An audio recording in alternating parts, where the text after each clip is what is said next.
World ice cream day సందర్భంగా శుభాకాంక్షలు తెలుపుకుంటున్నాను ఒక ఐస్ క్రీమ్ లవర్గా.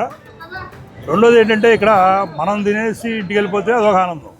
అలా కాకుండా ఈ పిల్లలు వచ్చారు చాలామంది, స్కూల్ పిల్లలు, వాళ్ళతో అందరికీ పంచిచ్చామనుకోండి, ఒక షేరింగ్ మెంటాలిటీ వాళ్ళలో కూడా పెరుగుతుంది.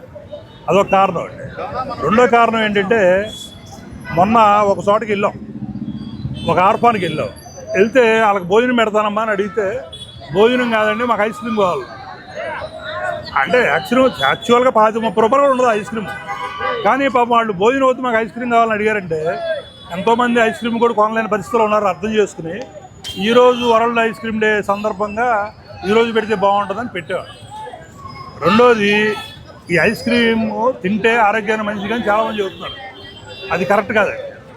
వారానికి 2 సార్లు మితంగా తింటే చాలా మంచిది, ఎక్కువ తినకూడదు. మితంగా మనం మంచి టెన్షన్లో ఉంటాం రాత్రిపూట. ఎప్పుడన్నా కొద్దిగా ఐస్ క్రీమ్ తింటే మైండ్ ఫ్రెష్ అయిపోయి మన మెదడులో ఎండార్ఫిన్స్ అన్ని ఉత్పత్తి అయ్యి మనం ఎంతో హ్యాపీగా నిద్ర వస్తుంది అనేది ఆల్రెడీ హార్వర్డ్ యూనివర్సిటీ వాళ్ళు చెప్పారండి.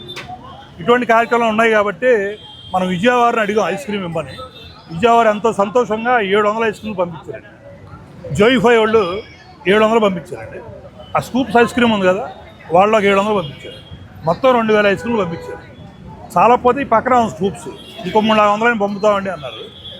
సరే వాళ్ళు పంపుతున్నారు దాతలు, మన ఆధారంలో ఈ సురక్షా కన్వీనర్గా నరసయ్య నేను ఈ కార్యక్రమం బ్రహ్మాండంగా చేద్దాం ఉద్దేశంతో సదుద్దేశంతో చేశాం. ధన్యవాదాలు.